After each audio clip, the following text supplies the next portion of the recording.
Thank you, Professor Larner. Ms. Sarah Ishmael is your class speaker.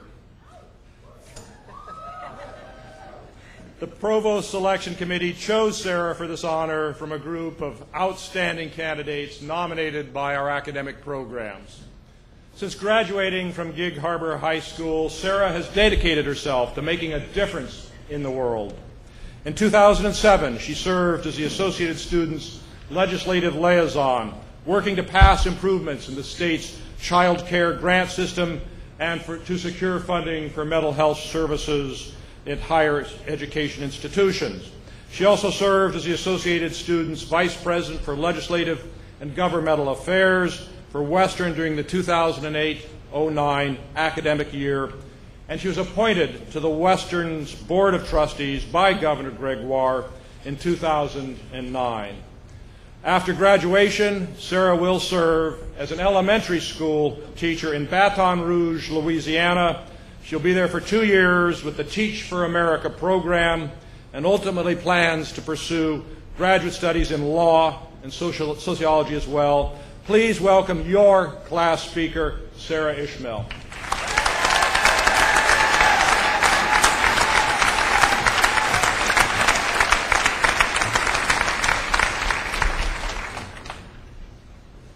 Good morning.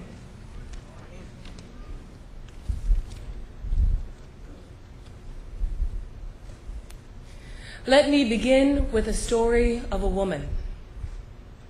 This woman, with a tattered breath in her throat and a ratty, battered blue bulky suitcase and a lime green jacket, stepped out onto the cold tarmac in New York City. She drew a raspy breath that was unsuccessful in filling her body with air. She tried breathing again. She would have to learn how to breathe in this cold new city. She had never experienced snow before. Let me begin with the story of a man. This man arrived as a boy with wide-eyed but silent fear in his eyes, his left fist wound back in preparation for a hard evening of defending what little he and his brother were given on their plates to eat, waiting for their parents to arrive from their home country.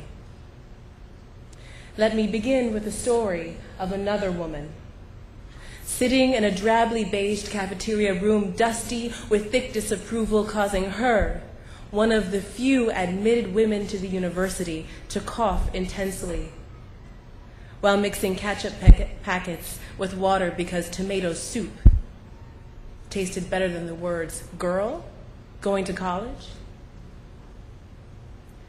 But we'll come back to these stories in a minute. I am honored and I am blessed to speak today.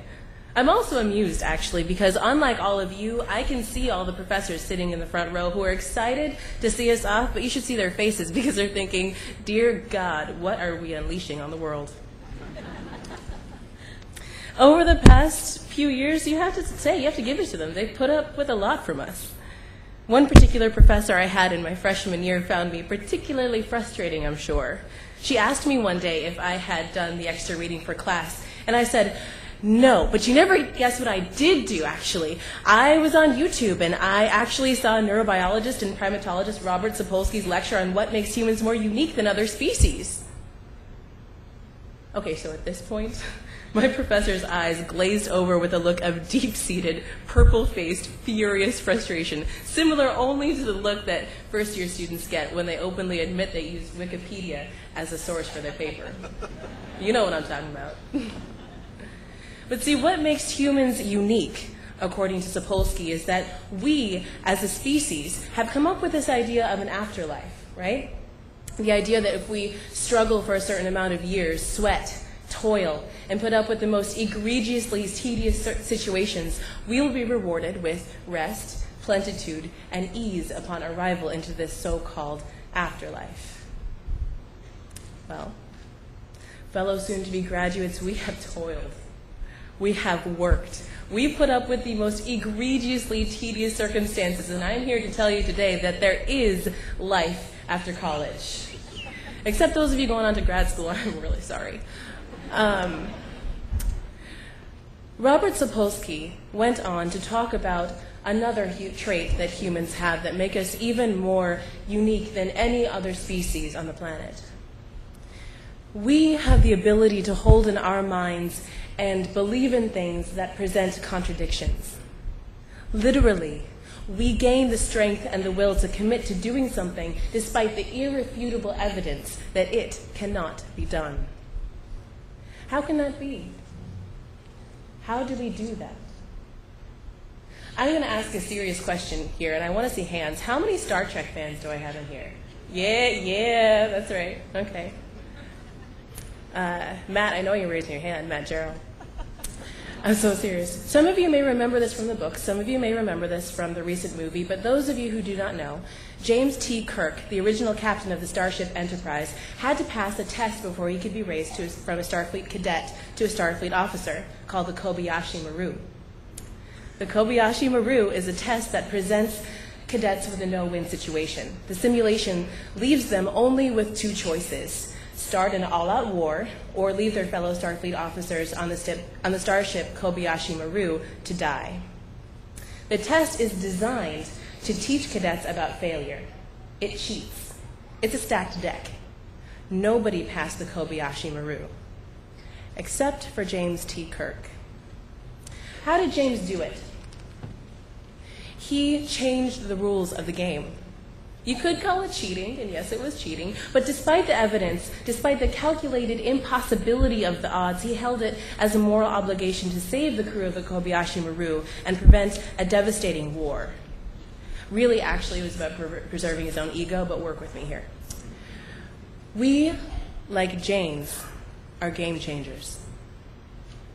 With our degrees, our hopes, our visions for the future, we challenge what others claim to be impossible, and we make it happen, whether that be the resurrection of a tribal community through your work on the validation of treaty rights, or the moment you as a fine and performing arts graduate create a theater program, a dance program, an art program that serves underprivileged children and introduces them to art and to self-esteem.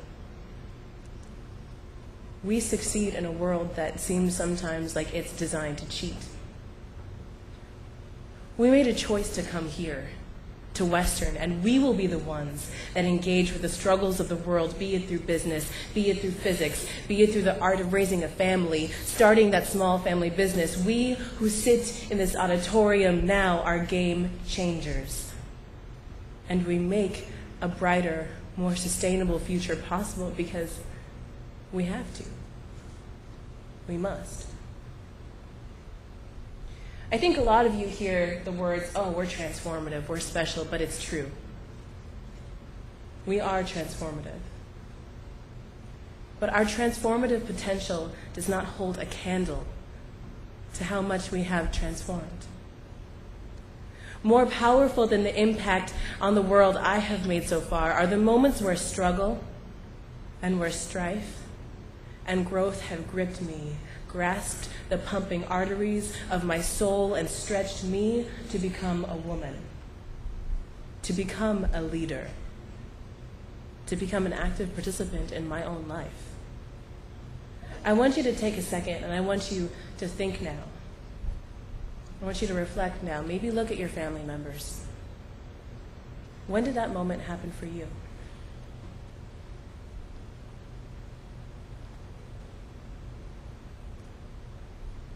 Your presence here is more than ceremony. It represents sacrifice. It represents growth. It represents the triumph over all of the moments of doubt, all of the moments of tears and of frustrations. It represents a dedication to a promise that you made to yourself, perhaps that you had to make to yourself every single day, despite insurmountable odds. Today is a celebration marking us as the leaders of tomorrow. We are privileged to graduate with the skills and the drive to be the difference in the world everyone is waiting for, and we do celebrate that. But today is a celebration and an honor and validation of those moments when just sitting up straight was a victory in itself, too. But are we prepared for the final test, our own Kobayashi Maru. I just spent a week in Baton Rouge getting acclimated to the city and the schools in which I will teach for the next 2 years.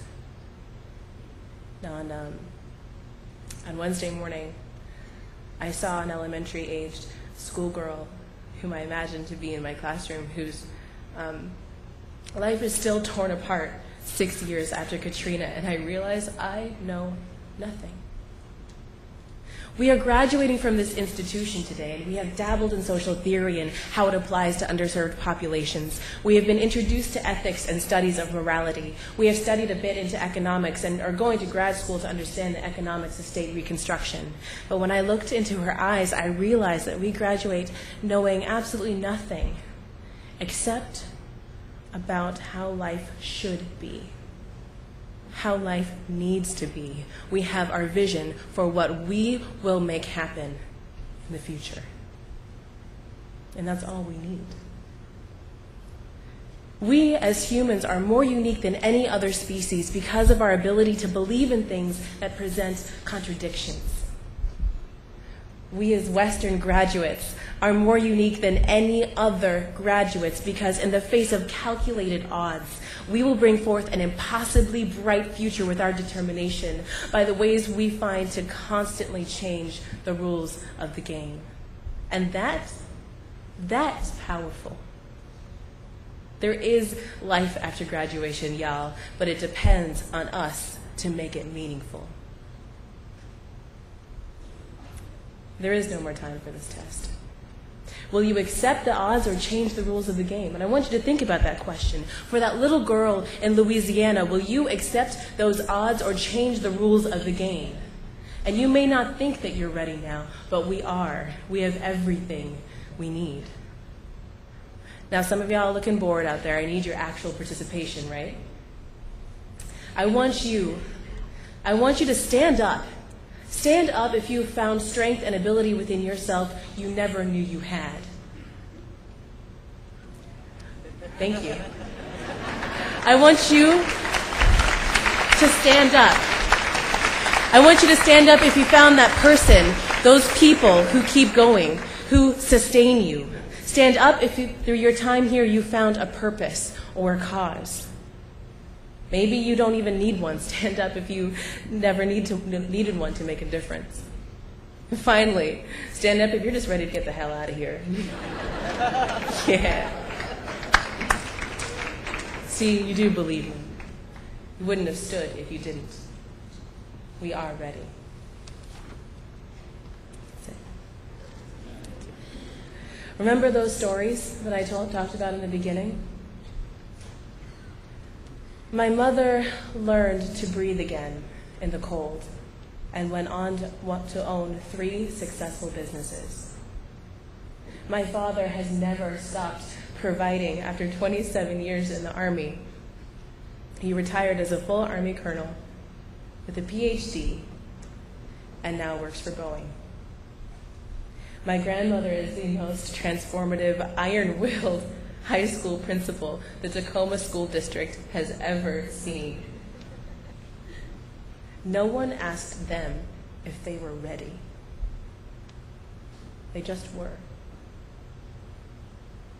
Mr. President, Madam Governor, and distinguished guests, we don't know everything. We don't know much about anything yet, but we have ideas, and we're willing to learn. We have new rules for the game. We are ready. Congratulations, class of 2010.